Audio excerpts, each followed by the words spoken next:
उपमुख्यमंत्री अजित पवार यांचं अपघाती निधन झाल्यानं केवळ बारामतीच नाही तर संपूर्ण महाराष्ट्राचं नुकसान झालंय। सामान्य नागरिकांची कोणती अडचण असो, अजितदादा ती अडचण चुटकीनिशी सोडवायचे।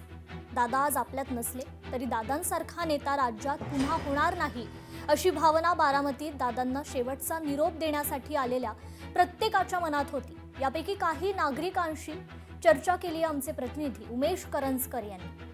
बारामतीकरांसाठी जे दादांनी केले, बारामतीचा जो विकास दादांनी केलाय हे बारामतीकर कधी विसरू शकत नाही। दादांबाबतच्या तुमच्या काय आठवणी आहेत?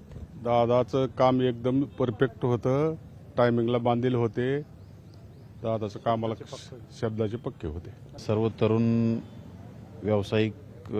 व्यावसायिकांसाठी एक प्रेरणा होते। त्यांची त्यांना जे वेळेचं जे नियोजन होतं, त्यांचं कामाचं नियोजन होतं, त्यांच्याकडे बघून आम्ही खूप प्रेरणा घेऊन आम्ही चालत होतो।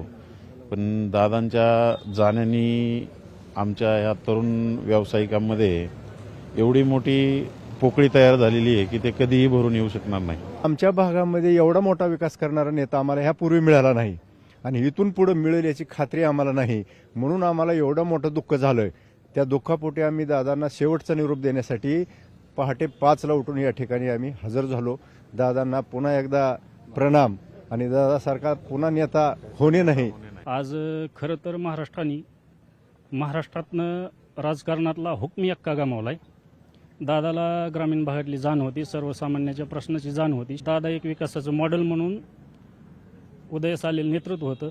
अशी नेतृत्व अनेक वर्षानंतर निर्माण होतात, ही पुन्हा पुन्हा होत नाहीत।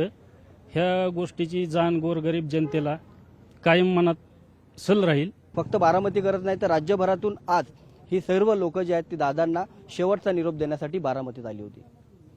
उमेश करंजकर, लोकशाही मराठी, बारामती। लोकशाही मराठी, ऐका, पहा, जागरूक रहा।